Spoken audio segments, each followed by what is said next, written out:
My name is Natalie Reynolds, and at 32 years old, I never thought I would find myself smiling when I heard my younger brother Aaron had been arrested. The golden child, the favorite, the one my parents mortgaged their souls to protect while they left me to drown during my divorce and financial collapse just 2 years earlier. The phone rang at 2 in the morning. Mom was sobbing. Dad was yelling in the background. They needed my legal expertise, my money, my help. After a lifetime of being second best, the tables had finally turned. Before I tell you how I responded to my parents' desperate plea for help, take a second to subscribe and comment where you are watching from. Trust me, what happened next changed everything about our family dynamic forever. Growing up in suburban Boston, we were the picture-perfect American family, at least from the outside. My father, William, worked as a hospital administrator, and my mother, Catherine, taught 3rd grade at the local elementary school. We lived in a beautiful colonial-style home with a sprawling backyard, took summer vacations to Cape Cod, and attended church every Sunday. My childhood photo albums show a smiling little girl with pigtails and a gap-toothed grin. But photos only tell the story their owners want to preserve. From my earliest memories, my parents set impossibly high expectations. I learned to read before kindergarten, skipped 1st grade, and was enrolled in every enrichment program my parents could find. Piano lessons on Mondays, advanced math tutoring on Wednesdays, competitive swimming on weekends. There was no room for failure in the Reynolds household. When I was 8 years old, everything changed with the arrival of my baby brother, Aaron. I still remember the day they brought him home from the hospital. A tiny bundle with wispy blonde hair and bright blue eyes. My mother cooed over him for hours, and my father proudly paraded him around to all the neighbors. I was excited to be a big sister, naive to how his presence would reshape my entire childhood. The first signs were subtle. My piano recital that had been marked on the family calendar for months was suddenly missed because Aaron had a slight fever. Nothing serious, just a standard infant temperature, but enough that both parents stayed home with him instead of watching me play Beethoven after practicing for 3 months straight. As years passed, the pattern solidified. Aaron became the undisputed center of our family universe. When he started Little League Baseball, my parents never missed a single game, cheering loudly from the bleachers with customized t-shirts bearing his face and player number. Meanwhile, my ballet recital, debate team competitions, and honor society inductions often found me scanning the audience for faces that were rarely there. I compensated by becoming fiercely independent and self-sufficient. While Aaron had his soccer gear purchased immediately and his science projects practically completed by my parents, I worked. Babysitting jobs from age 12 to buy my own school supplies, and stayed up late completing assignments alone. I learned to forge my mother's signature on permission slips when she was too busy helping Aaron with his homework to sign mine. The year I turned 14, I had qualified for a prestigious statewide piano competition.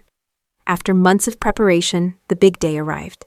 I put on my nicest dress, arranged my hair carefully, and waited by the door. 10 minutes before we needed to leave, my mother casually mentioned that they would not be attending. Aaron had a baseball game that had been rescheduled at the last minute, and they simply could not miss it. I took 3 buses across town alone to play Chopin for a crowd of strangers, won 2nd place, and rode home with my silver trophy on my lap. When I arrived, no one asked how it went. The house was empty. They were still at Aaron's game. Despite everything, I maintained a desperate hope that my achievements would eventually earn equal love from my parents. I graduated as valedictorian of my high school class. As I delivered my speech from the podium, I spotted my parents in the crowd. For a brief moment, I saw pride in their eyes. But as soon as the ceremony ended and photographs were taken, the conversation immediately turned to Aaron's college prospects and baseball scholarship possibilities, though he was still only a freshman. That evening, as we ate celebration dinner at my favorite restaurant, a choice I was surprised they had honored, my father raised his glass in a toast. I held my breath, waiting for words of recognition and pride. "Your success reflects well on this family, Natalie," he said. "Now Aaron can see what hard work looks like." I smiled and clinked my glass against his, swallowing both champagne and disappointment. Even my greatest achievements were measured by their value to my brother. All through high school, I nurtured a dream of becoming a lawyer, Not just any lawyer, but a top-tier attorney at a prestigious firm. Someone who could make a real difference. It was partly driven by genuine interest in justice. But I cannot deny that a significant motivation was to finally make my parents see my worth. I studied for the SATs with an almost manic intensity, joined every club that would look good on college applications, and wrote dozens of drafts of my personal statement. When acceptance letters arrived, including one from a prestigious East Coast university with a renowned pre-law program, my parents gave me a perfunctory congratulations. The same week, Aaron hit a home run that won an ordinary season game, and my parents took the entire family out for an extravagant dinner in celebration, presenting him with an expensive new gaming console as a surprise. The contrast could not have been clearer, but I had grown so accustomed to the disparity that I barely felt the sting anymore. Or at least that is what I told myself as I cried silently in my bedroom that night. Acceptance letter clutched in my hand. College should have been my escape. A fresh start away from the shadow of being the lesser-loved child. In many ways, it was liberating. I excelled academically, making the dean's list every semester and securing coveted internships. Yet the patterns established in childhood proved difficult to break. While Aaron stumbled through his first attempt at community college, my parents paid his full tuition, bought him a car for the commute, and hired tutors when he struggled with basic courses. Meanwhile, they informed me that they could only contribute a small amount toward my education. I understand that tuition is expensive, my father explained over the phone, but you are smart enough to figure it out. You have always been so independent. That independence was not a choice, but a necessity born from years of emotional neglect. I worked 20 hours a week at the campus library, another 15 as a research assistant, and still managed to maintain a 3.9 GPA. During holidays, when other students went home to relax, I picked up seasonal retail jobs to save for the next semester's textbooks. In my final year of law school, during a particularly grueling study session for constitutional law, I met James. He was tall, ambitious, and carried himself with the easy confidence of someone who had always been supported in his endeavors. When we started dating, he was appalled at how little my parents contributed to my education compared to what his parents had done for him. "Let me guess," he said, after meeting them for the first time. "They spoil your brother rotten, right?" I was stunned by his immediate perception of the dynamic I had normalized for so long. James saw in one dinner what I had spent a lifetime trying to ignore. When I introduced James to my family, my parents were polite but reserved. They asked perfunctory questions about his background and career plans, then quickly shifted the conversation to Aaron's latest exploits. By contrast, when Aaron brought home his girlfriend of 2 weeks the following month, my mother prepared an elaborate meal with all her favorites based on information Aaron had shared, and my father spent hours showing her family photo albums and telling animated stories. The most painful example of their favoritism came when they missed my law school graduation, an achievement representing 7 years of higher education and countless sacrifices. Aaron, who had by then dropped out of 3 different colleges, had a baseball game in an adult recreational league. Not a championship, not a special event, just a regular weekend game in a hobby league for post-call athletes. I have never told anyone how much I cried that night, while James held me and assured me that my accomplishment was extraordinary, with or without my parents' acknowledgement. The next day, I called them, and my mother casually explained they had wanted to come, but Aaron would have been so disappointed if they missed his game. The implicit message was clear. His disappointment mattered more than mine. Despite their lackluster support, James and I got engaged a year after graduation. When we began planning the wedding, new tensions emerged. My parents contributed a fraction of what they could afford, yet attempted to control every decision from the guest list to the menu. When I selected a venue they deemed too expensive, my mother remarked, "Well, if you had chosen a more practical career path, like teaching, you would not have all this student debt limiting your options." The irony that they had fully funded Aaron's failed attempts at degrees in fields he lost interest in after a semester was apparently lost on them. We had a small but beautiful wedding with Jama's warm and supportive family, making up for the emotional absence of mine. My parents attended, of course, maintaining appearances as they always did. They posed for photographs, made appropriate speeches, and then complained about the limited selection at the bar and the unseasonably warm weather that made the outdoor ceremony uncomfortable. After the wedding, James and I settled into married life in Boston. I secured a position at a mid-sized firm specializing in corporate law, working punishing hours to establish my career.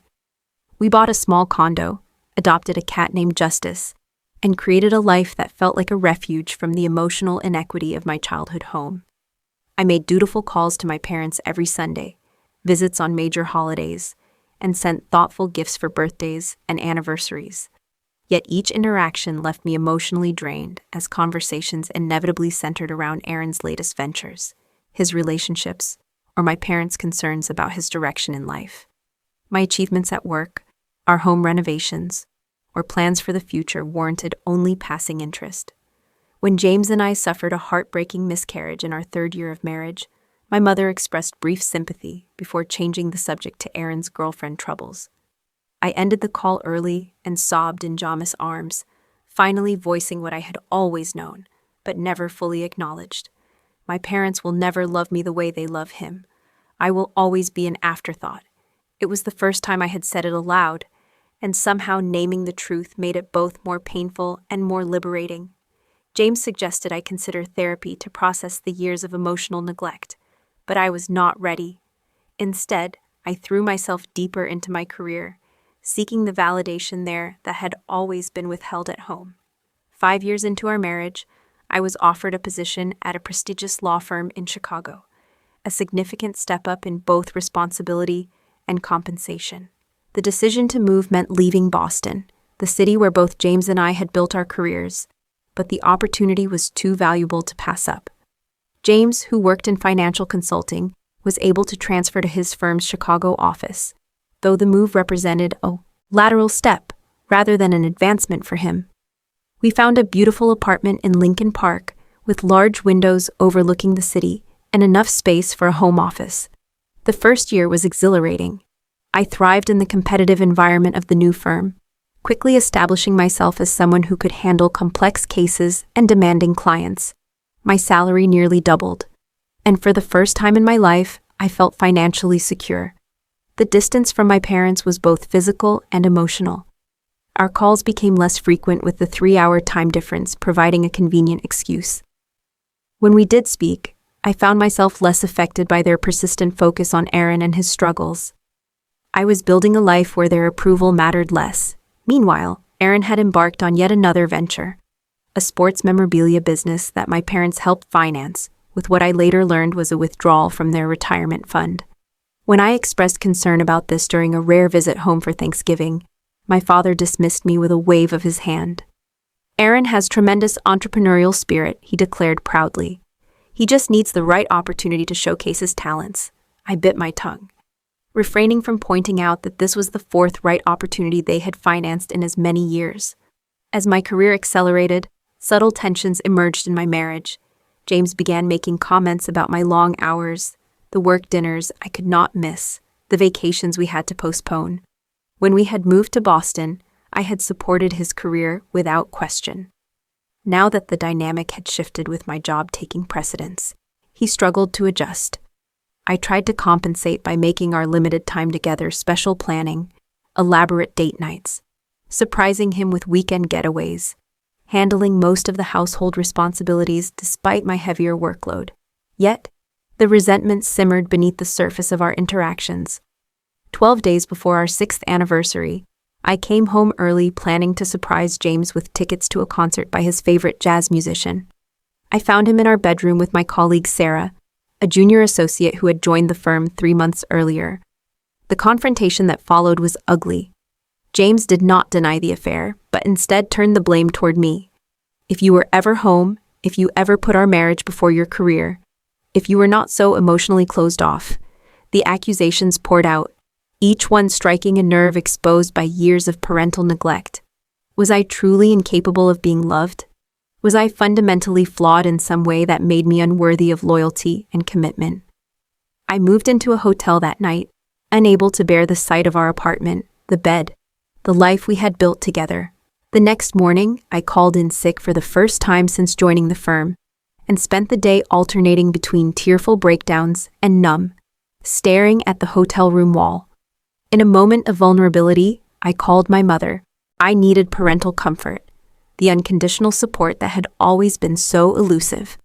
Through tears, I explained what had happened, how my life was falling apart, how devastated and betrayed I felt. There was a long pause on the line before my mother responded. "Well, Natalie, marriages take work. Maybe if you had focused more on being a wife than on being a lawyer, things would be different." The victim blaming hit me like a physical blow. In that moment, I needed compassion, not criticism disguised as wisdom. I ended the call abruptly and sat in stunned silence, confronting the reality that even in my darkest moment, my parents could not offer the emotional support most daughters take for granted. The divorce proceedings began 2 weeks later. What I had naively expected to be a straightforward separation became complicated when James hired an aggressive attorney who challenged our prenuptial agreement. He claimed duress at the time of signing and sought half of my partnership earnings, despite the fact that we had been married for just 6 years and had no children. Legal fees mounted as the process dragged on. Then, in a cosmic joke of timing, my apartment building suffered major water damage from a burst pipe in the unit above. With most of my possessions in storage and ongoing hotel costs draining my savings, I found myself in a financial spiral that my currently divided attention at work was only making worse. Desperate and humbled, I called my father. I explained that I needed a temporary loan, just $15,000, to secure a new apartment and cover living expenses until the divorce was settled. I promised to repay every cent with interest. "Your mother and I are on a fixed income now, Natalie," he responded, with a hint of irritation. "We cannot just bail you out of problems that you should have anticipated. You are a grown woman with a good job. Figure it out." The conversation left me shaking with a mixture of anger and disbelief. 2 days later, my cousin Jennifer called to catch up and mentioned casually that my parents had just given Aaron $50,000 to expand his struggling business. I thanked her for the call and then threw my phone against the hotel room wall so hard that the screen shattered. The months that followed my parents' rejection were the hardest of my life. The divorce dragged on with James and his attorney using every delaying tactic possible. My focus at work suffered, putting my partnership track at risk. I was forced to move into a tiny studio apartment in a less desirable neighborhood, a far cry from the spacious Lincoln Park home I had shared with James. Through a mutual friend, I learned that my mother had told several family members that my divorce was my own fault for being career-obsessed and neglecting my husband. The betrayal cut deep, not just because she blamed me for James' infidelity, but because she had shared this perspective with others while offering me no support. I worked 60, sometimes 70-hour weeks trying to keep my career on track while navigating the divorce proceedings. I ate microwave meals standing at my kitchen counter, fell asleep with case files scattered across my bed, and woke up with anxiety that made it hard to breathe. Through it all, my parents remained distant, their calls perfunctory when they happened at all. The contrast between their treatment of me and Aaron became even more stark during this period. While I struggled alone and unsupported, Aaron continued to receive not just financial backing, but emotional comfort as well. When his memorabilia business inevitably failed, my parents immediately funded his next idea, a sports-themed bar near Fenway Park. One evening, scrolling through social media in my empty apartment, I came across photos of my parents with Aaron and his new girlfriend on a vacation to Florida. The four of them smiling on a beach, cocktails in hand, without a care in the world. The same month they had told me they could not afford to help me secure housing during a crisis. When Christmas arrived, I could not face the prospect of returning to Boston, of sitting at the family table pretending all was well. I called to explain that my work schedule made travel impossible, a transparent lie that no one challenged. I spent the holiday alone in my apartment, watching old movies and drinking too much wine. Through social media, I watched my extended family celebrate together. Photos showed piles of gifts around the tree, many tagged with Aaron's name. My mother had sent me a department store gift card with a generic message. When my father's 60th birthday approached in February, I made an effort to reconnect. I flew to Boston for the weekend celebration, bringing a thoughtfully selected watch I could barely afford. It was a peace offering, an attempt to rebuild the relationship despite everything. At the party, I was treated as an afterthought. My mother introduced me to her friends as my daughter, the lawyer from Chicago, with none of the warmth she showed when presenting Aaron as my brilliant son who owns his own business, the business that had opened with their money and would close 6 months later. The breaking point came during dinner when my mother pulled me aside ostensibly to check in on how I was doing. I made the mistake of being honest, sharing that while the divorce was finally nearing completion, I was struggling emotionally with the betrayal and loneliness. She sighed heavily, patting my hand in a gesture that felt more dismissive than comforting. You know, Natalie, if you had tried harder with James, perhaps been more attentive, more supportive of his needs, things might have turned out differently. Men need to feel appreciated. The statement hit me like a slap. My husband had cheated on me with a colleague in our bed, and my mother was suggesting it was because I had not been attentive enough. The double standard was breathtaking. When Aaron's previous girlfriend had broken up with him because of his irresponsibility and lack of ambition, my parents had comforted him for weeks, assuring him that she had not been good enough for him. I stood up from the table, hands shaking. You have never, not once in my entire life, given me the benefit of the doubt or the support you freely give Aaron. My voice was quiet but firm. I have done everything right. I have worked myself to exhaustion to make you proud. I have been independent because I had to be, not because I wanted to be. And still, you find ways to make my pain my fault. I left the party early and changed my flight to that night instead of the following day. On the plane back to Chicago, I made a decision that was both terrifying and liberating. I would stop seeking the approval and love that had been withheld for 30 years. I would build a life without the constant disappointment of parental favoritism. I would effectively divorce my parents as I had divorced James. For the next several months, I declined calls from home, sent brief responses to texts, and made excuses to avoid visits. I sent cards on birthdays and appropriate holidays, maintaining the bare minimum of contact that would not cause a family scandal. When asked directly how I was doing, I gave vague positive answers that closed, rather than opened conversation. The breaking point came during dinner when my mother pulled me aside ostensibly to check in on how I was doing. I made the mistake of being honest, sharing that while the divorce was finally nearing completion, I was struggling emotionally with the betrayal and loneliness. With the emotional drain of seeking parental approval removed from my life, I found new energy to rebuild. The divorce was finally settled, with James receiving less than he had demanded, but more than he deserved. I was left with significant debt, but also with freedom and clarity of purpose. I approached my work with renewed focus and determination. No longer distracted by family drama or marital problems, I poured myself into complex cases, often staying at the office until the cleaning staff arrived. My billable hours exceeded targets by 40%, and senior partners began to take notice. Recognizing that my all-work approach was ultimately unsustainable, I also forced myself to address my emotional health. I found a therapist named Dr. Rivera, who specialized in family dynamics and parental favoritism. Our weekly sessions were often painful, peeling back layers of hurt I had suppressed for decades. You have spent your entire life trying to earn love that should have been freely given, Dr. Rivera observed during one particularly difficult session. The recognition brought me to tears, but also began a process of genuine healing. Slowly, I built a chosen family of friends and colleagues who valued me for exactly who I was. My assistant, Rachel, began inviting me to her family gatherings, where her boisterous Italian-American relatives embraced me without question. Junior associates at the firm sought my mentorship, appreciating the guidance I wished I had received early in my career.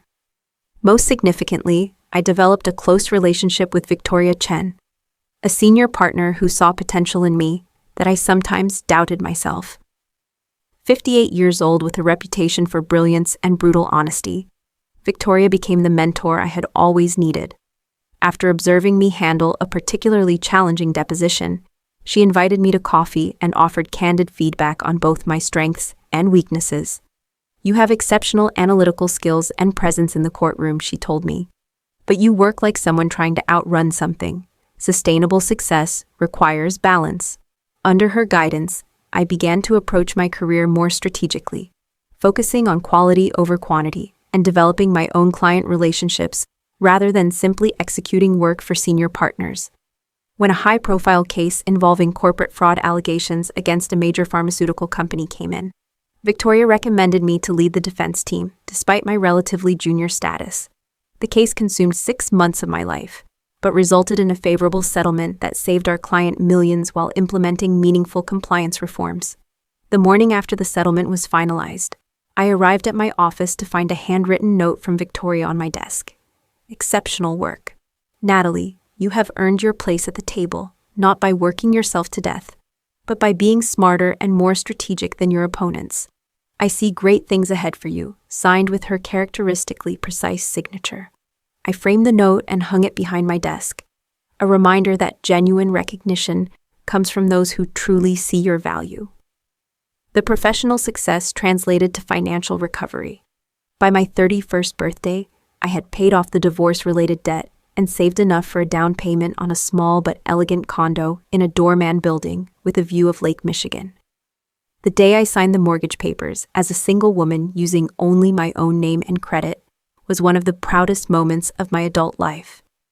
My interactions with my parents during this period were minimal and carefully managed.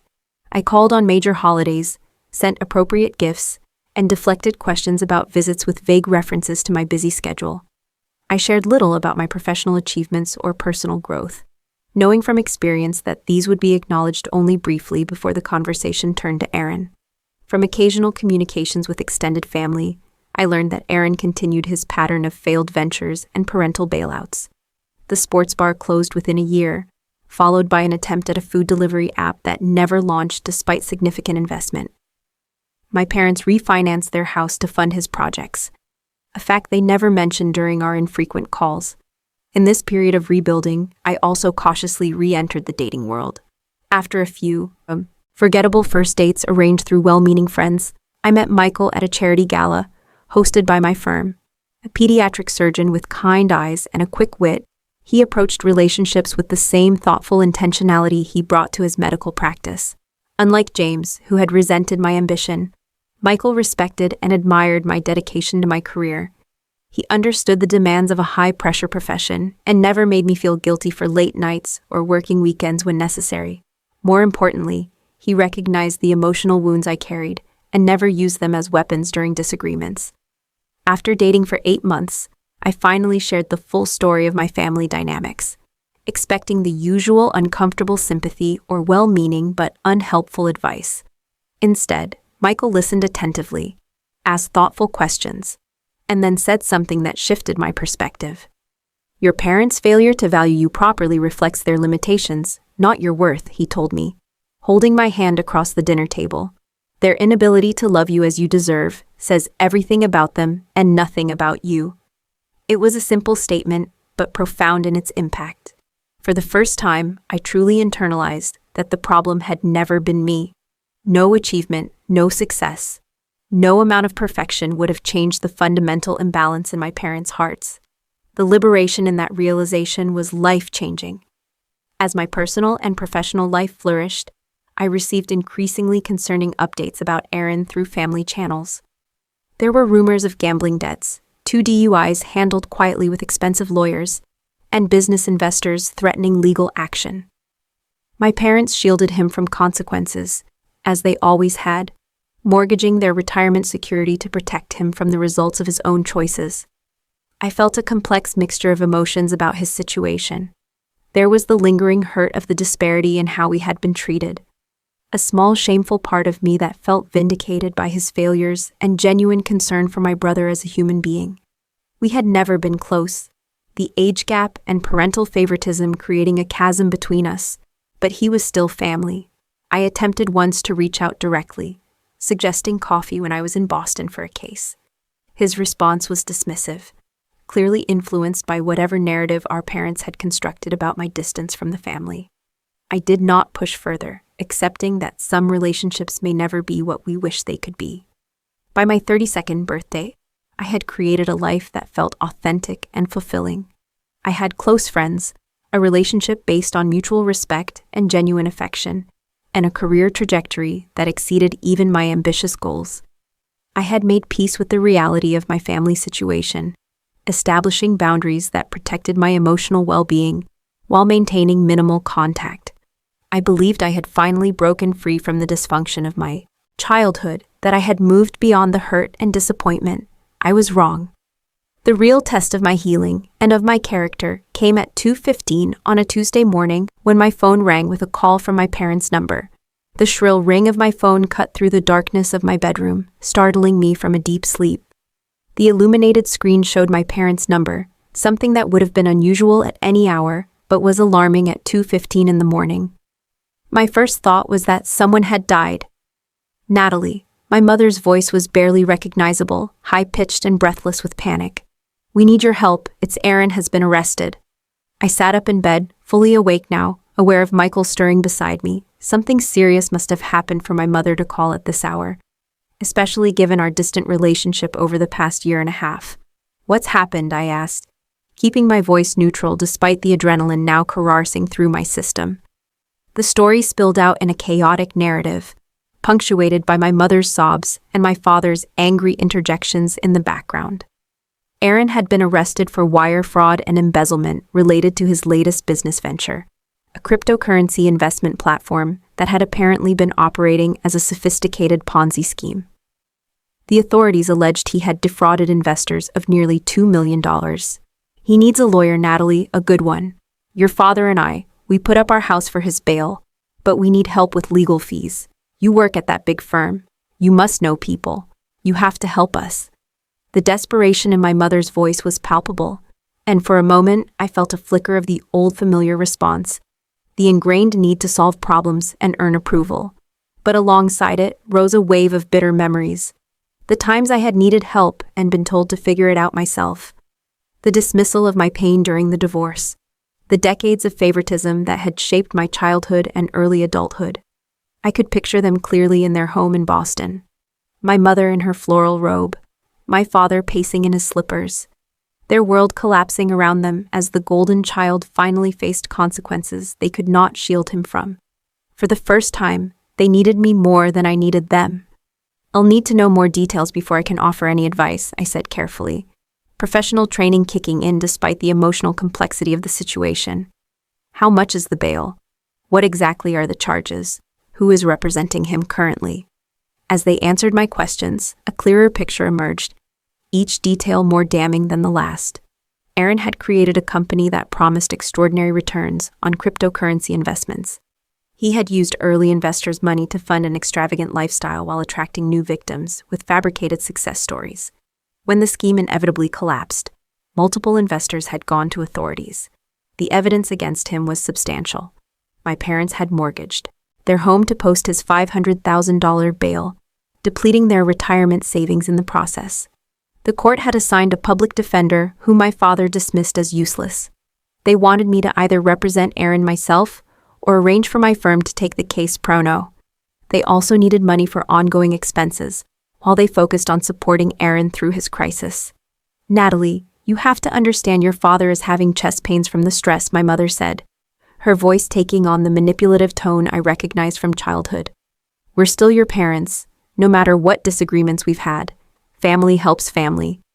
The statement landed like a cruel joke given our history. Where was this family loyalty when I had needed it? The hypocrisy was breathtaking. "I'll need to think about this," I replied, my voice steadier than I felt. "It's the middle of the night, and this is a lot to process. It'll call you tomorrow after I've had some time to consider the options." My mother began to protest, but I ended the call with a firm goodbye. I sat in the darkness of my bedroom, phone still in hand, emotions swirling. Michael turned on the bedside lamp and studied my face with concern. "Family emergency?" he asked gently. I laughed. A short, bitter sound. "Family hypocrisy emergency is more accurate." I recounted the conversation, the situation with Aaron, and the decades of context that made this middle of the night so ironic. "What are you thinking of doing?" Michael asked when I had finished, not offering advice, but creating space for me to process my thoughts. My first instinct is to tell them to figure it out themselves. I admitted to use their exact words back to them. They abandoned me during the worst period of my life. and now they expect me to rush in and save their precious son.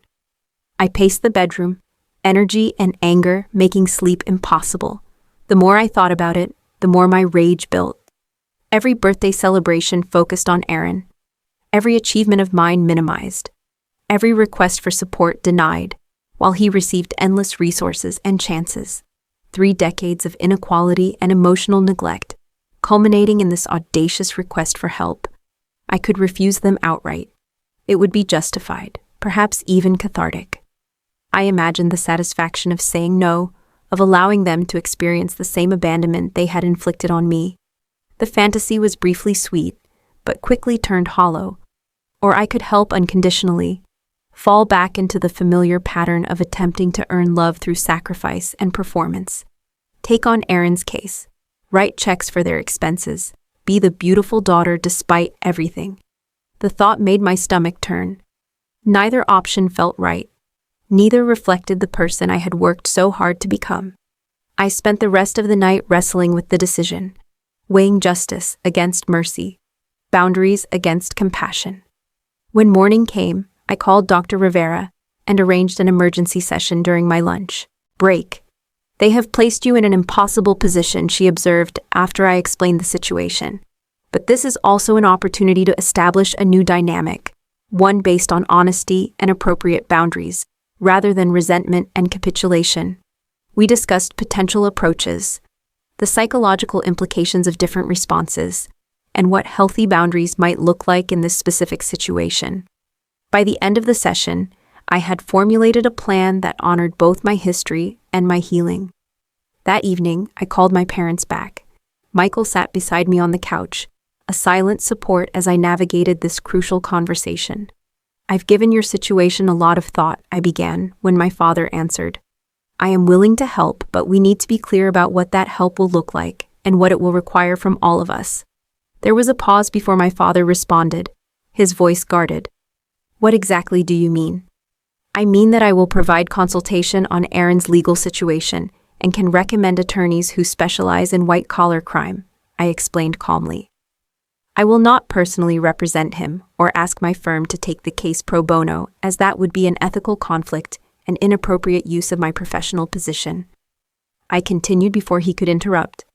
"I will not provide financial assistance for his legal fees or for your living expenses.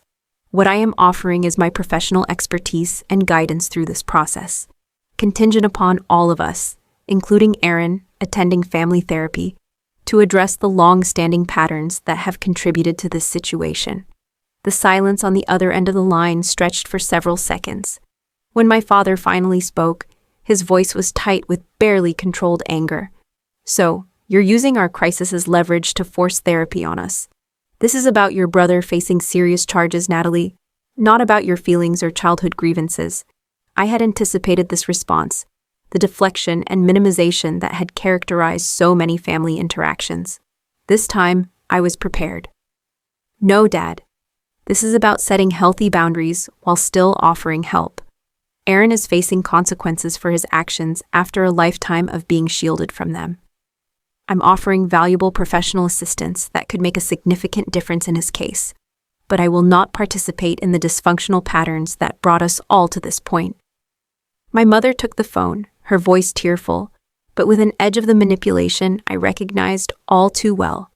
"Natalie, honey, we understand you've had some feelings about how we've treated you and Aaron differently, but this isn't the time to work through family therapy.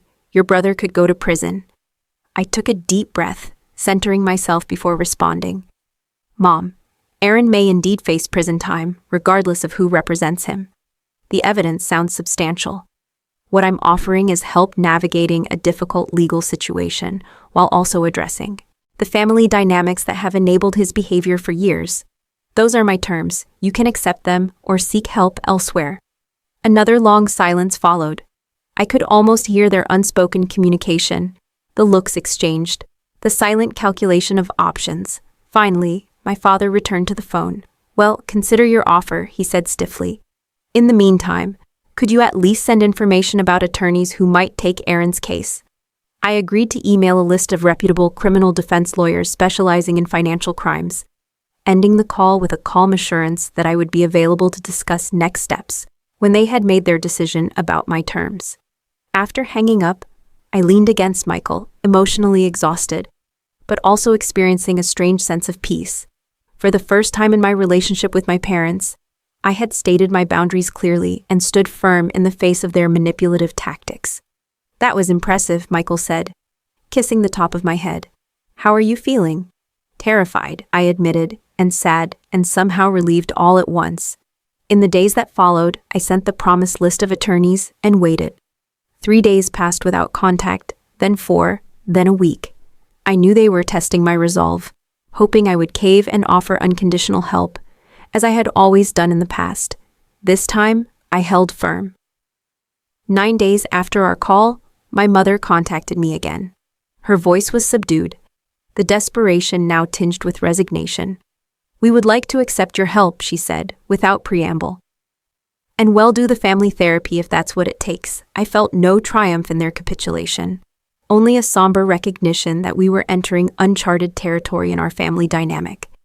I had stood my ground, and for once, they had been forced to meet me where I was rather than demanding I come to them. The stage was set for a confrontation 32 years in the making. The following Saturday, I flew to Boston for the first time in over a year. Michael had offered to accompany me, but this was a journey I needed to make alone. As the plane descended through cloud cover, revealing the familiar coastline, I felt a complex mixture of anxiety and determination. I was no longer the desperate daughter seeking approval, but a grown woman with boundaries and self-respect. My parents' house looked smaller than I remembered, the once immaculate lawn now showing signs of neglect. I parked my rental car in the driveway and sat for a moment, gathering my courage before approaching the front door. My mother answered on the second knock. The woman who stood before me barely resembled the polished, confident mother of my childhood. Her hair, normally perfectly colored and styled, showed gray roots and hung limply around her tired face.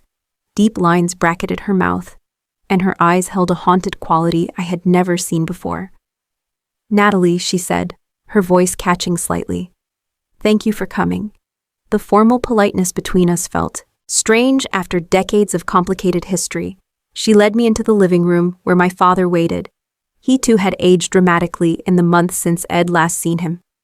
Always a robust, authoritative presence, he now seemed diminished, his shoulders hunched forward, his complexion grayish. He stood to greet me with a stiff nod but did not offer an embrace. Aaron was notably absent.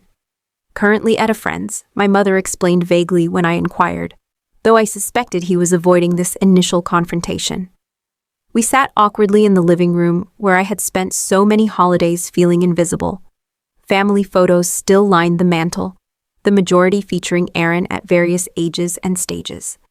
I noticed with a pang that my law school graduation photo, once displayed out of obligation, had been removed entirely. The visual representation of our family dynamic could not have been clearer. My father cleared his throat, clearly uncomfortable with the silence. "We've spoken with one of the attorneys you recommended. He thinks he can get the charges reduced, possibly avoid prison time with a plea deal." I nodded professionally. "Roger Hamilton is excellent at negotiating with prosecutors. What is he proposing specifically?"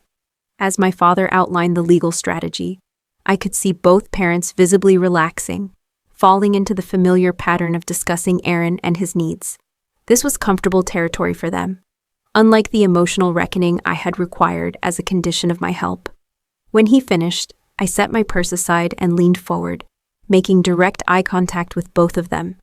"Now that we've covered the legal aspects, we need to discuss the family therapy component of our agreement." The tension in the room immediately thickened. My mother fidgeted with her wedding ring, a nervous habit from my childhood. My father crossed his arms defensively. "Is that really necessary, Natalie?" he asked, his tone dismissive. "With everything going on with Aaron, it seems self-indulgent to focus on therapy right now." It was the exact response I had anticipated, the deflection and minimization that had characterized our family dynamic for decades. This time, I did not back down. "It is not only necessary, it's non-negotiable," I stated calmly. "I have arranged a consultation with Dr. Helen Marshall, a family therapist who specializes in adult family dynamics. Our first session is scheduled for tomorrow morning at 10. My father began to protest, But I continued steadily. This is not a negotiation. If you want my continued legal consultation and assistance navigating Aaron's case, this is the requirement. I am not asking for financial support or even for an apology at this stage. I am asking for honest engagement in a therapeutic process. The directness of my approach seemed to shock them into silence. For perhaps the first time in my life, I was setting the terms of our interaction, rather than desperately trying to earn their approval on their terms. After a long pause, my mother spoke, her voice small. What exactly will this therapy involve? I explained the process as Dr. Marshall had outlined it to me. Initially, it would involve separate sessions for each family member, followed by targeted joint sessions to address specific relationship dynamics. The goal was not to assign blame, but to establish healthier patterns of communication and interaction. This isn't about punishing you, I clarified, seeing the defensiveness in my father's posture. It's about healing patterns that have hurt all of us, including Aaron. His current situation did not happen in isolation. It is the result of years of enablement and lack of accountability. My father flinched at the word enablement, but did not argue. My mother dabbed at her eyes with a tissue, her armor of perfectionism cracking to reveal the frightened, overwhelmed woman beneath. We've always loved both of our children, she said, her voice wavering. We never meant to hurt you, Natalie. I know you believe that, Mom, I responded gently but firmly. And that's something we'll explore in therapy. Intent and impact are often very different things. We spoke for another hour, carefully navigating the surface of deeper issues that would require professional guidance to fully address. I maintained clear boundaries, redirecting when they attempted to make the conversation entirely about Aaron or to minimize the seriousness of the family dynamics I was insisting we confront. As I prepared to leave for my hotel, my father surprised me by asking a question that revealed perhaps the first genuine curiosity about my experience he had ever expressed. Were we really so terrible to you? He asked, genuine confusion in his voice. I paused at the door, considering my response carefully. I had rehearsed confrontations with my parents for years in my mind, imagined listing every slight, every disappointment, every moment of painful inequity. In this moment, however, I chose a different approach. You were wonderful parents to Aaron, I said simply. I just needed you to be wonderful parents to me too. The therapy session the following morning was as difficult as I had anticipated. Aaron attended, sullen and defensive, clearly there only because of the leverage I held over his legal situation. My parents presented a united front of polite cooperation masking deep resistance. Dr. Marshall, an experienced therapist with a calm, authoritative presence, recognized the dynamics immediately. Over the course of 2 hours, she established ground rules for our ongoing work together, conducted a brief assessment of each family member's perspective, and assigned individual sessions before our next group meeting. When my father attempted to dominate the conversation, she gently but firmly redirected. When my mother became tearful about Aaron's potential incarceration, Dr. Marshall acknowledged her fear, while maintaining focus on the larger family patterns. I returned to Chicago the following day, having arranged to participate in future family sessions via video conference, when I could not be physically present in Boston. Over the next several weeks, I consulted regularly with Aaron's attorney, providing insights on strategy and helping to interpret legal complexities for my parents. The dual processes of Aaron's legal case and our family therapy unfolded in parallel. In court, Aaron eventually accepted a plea deal that included restitution to his victims, a significant fine, and 2 years of house arrest with 5 years probation. He avoided prison time primarily due to the skill of his attorney and his agreement to cooperate with authorities investigating larger financial crimes in the cryptocurrency space. In therapy, progress was slower and less linear. Initial sessions were tense and often unproductive, with my parents resistant to examining their role in the family dysfunction. My father, in particular, struggled with the suggestion that his parenting had been anything less than exemplary. Aaron vacillated between resentful participation and genuine moments of insight about how parental enablement had contributed to his poor choices. The breakthrough came nearly 3 months into our therapy, during a session focused specifically on my experience of growing up as the less favored child. Dr. Marshall had asked me to share specific memories that illustrated the disparity in treatment. With her guidance, I described several pivotal moments from my childhood and early adulthood, speaking not in accusation, but in a sincere effort to help my parents understand the cumulative impact of their choices. I recounted the missed piano recital when I was 9, the high school valedictorian speech where they had quickly shifted focus to Aaron, the law school graduation they had skipped for his recreational baseball game, and finally their refusal to help during my divorce while continuing to fund his failing ventures. As I spoke, I watched my mother's face crumple with a recognition I had never seen before. When I finished, there was a long silence in the room. I had no idea, she finally whispered, tears streaming down her face. I never saw it that way. I thought you were the strong one, the independent one who didn't need us the way Aaron did.